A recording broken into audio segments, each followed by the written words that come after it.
I never have enough of a reason to wear a Colorado Rockies jersey, so I don't have a reason to wear one now either.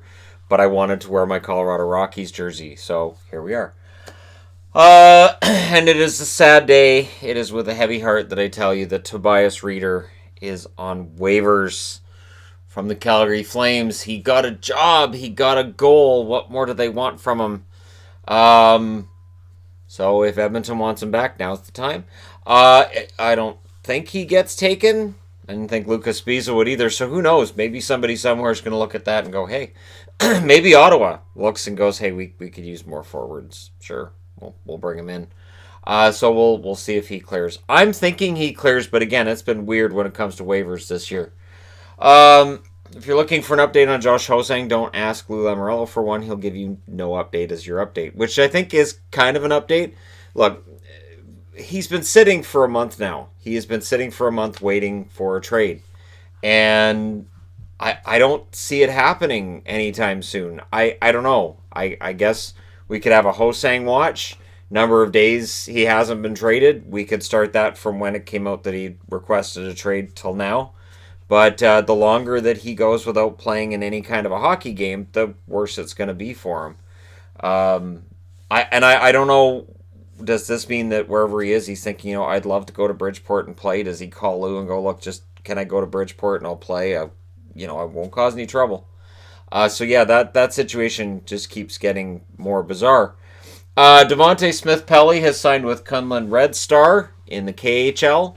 So that's another former NHLer going over to the KHL. And best of luck to him. And it puts another former NHLer on the Red Star team. They have quite a few last time I checked. But yeah, so Devante Smith-Pelle, I was kind of surprised the Flames didn't keep him instead of Rieder, but now they've decided neither is their answer.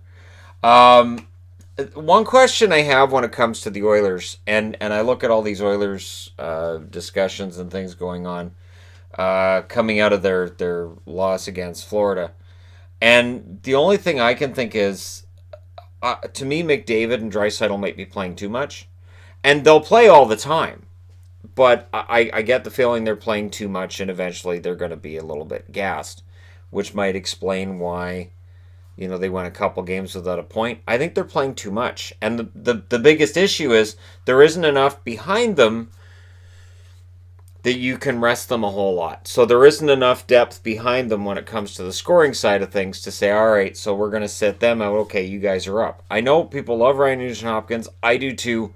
I think they need one more premier scoring forward. Don't you dare say Taylor Hall. People are saying Taylor Hall right now.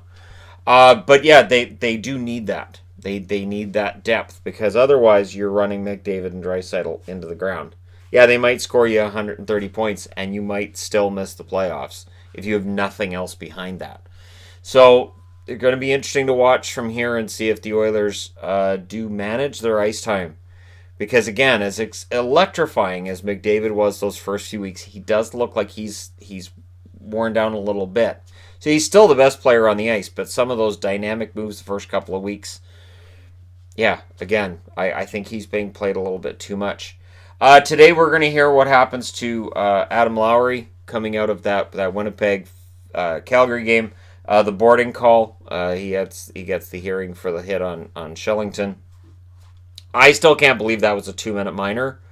I thought that was 5 in a game. I thought that was clearly 5 in a game. And the NHL is kind of agreeing. If you're going to have a hearing, it should at least be 5 in a game. There were 2 referees that saw that play and went, it's 2 minutes. So there needs to be some consistency here. They need to pull the referees aside and go, hey, this should be 5 in a game, at the very least.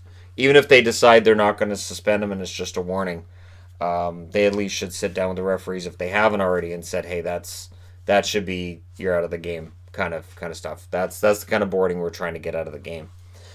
If you're a Rangers fan, you should be glad to know that the team says there is no apparent concussion when it comes to Mika Zibanejad. You can't definitively rule out a concussion right away, but they're saying that they don't believe he suffered any kind of a concussion, which is really good news for the Rangers because without Zibanejad, a kind of thin attack becomes way thinner.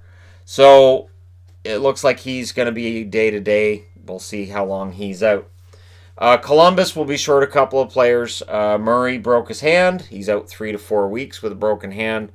And that's Ryan Murray's luck, right? He has a good game. He gets himself a goal. He's one of the top stars of the game, and then broken hand.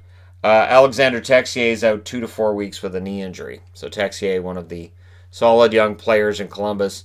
The good news is when it comes to forwards, Columbus has the depth. The blue line, we'll see how much it tests their blue line in the absence of Murray. And if Gavrikov can perhaps get a more prominent role.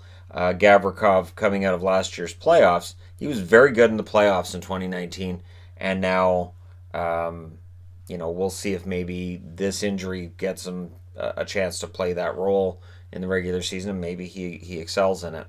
So again, when I see injuries, I look at it as a chance for a team to discover something else in their organization, whether it's a player that's already on the roster getting a bigger role, embracing it and doing very well, or it's somebody coming up from the minors and playing well. I see it as an opportunity more than a crisis.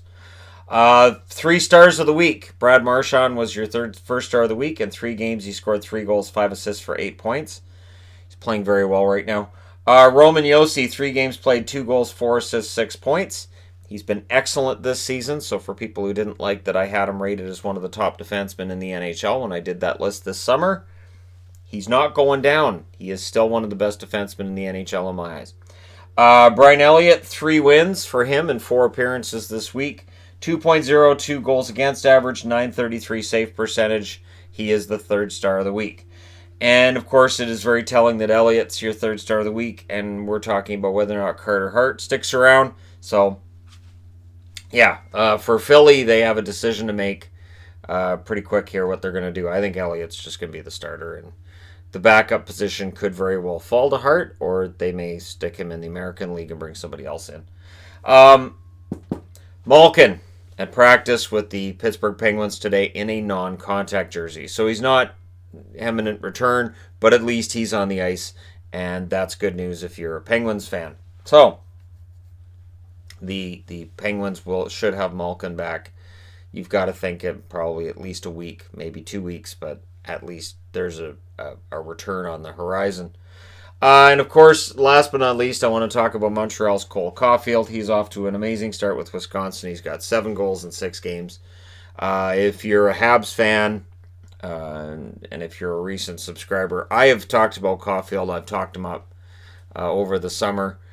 He is a dynamic scorer. He fell in the draft due to his size, but he has all of the offensive skill in the world. So he could end up doing for Montreal what Alex DeBrincat's done for Chicago. That's the example that I would use anyways, would be DeBrincat. Just for his size dropped him down to the 2nd round, which was just egregious at the time that DeBrincat would fall to the 2nd round. And Caulfield could very well make other teams regret not taking him. So, yeah, things are running pretty smoothly. You've got your standard injury stuff going on in the NHL. Let me know what you guys think regarding today's news of the day. Does anybody take Toby Reader? Anybody? Let me know what you guys think about that. Don't forget to hit like and subscribe if you're browsing your way through. You just happened upon this video. And hey, thank you guys so much for watching, for all your support. And I promise this is the end of it. Unless some other big news item comes out for the rest of the day, this will be it for today. Up until later on tonight when I review what's happened in hockey, which will be after the Canucks game I'm going to tonight. So there you go. Thank you guys so much for all your support. I'll talk to you again soon.